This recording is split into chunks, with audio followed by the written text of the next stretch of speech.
Здравейте! Днес ви представям една изключително вкусна и пухкава погача с маслини. Започваме като си активираме маята в малко топла водичка, захар и брашно. В купа смесваме топло мляко, активиралата се мая, кисело мляко, олио и белтък. Жълтък оставяме за намазване. Добавяме една чайна лъжичка сол.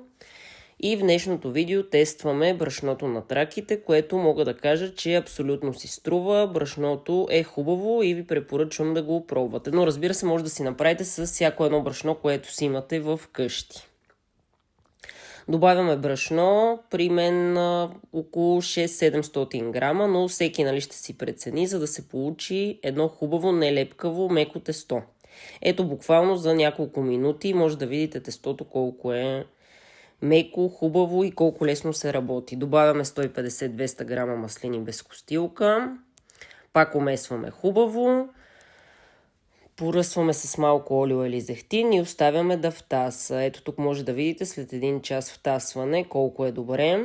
Оформяме на топки, на питки. Тук аз съм ви показала на ветрило. Става много интересно. Може и директно така цялото тесто да сложите. Печем на 190 градуса до готовност или до суха клечка. Ето може да видите, просто превъзходен вкус, много силно препоръчвам.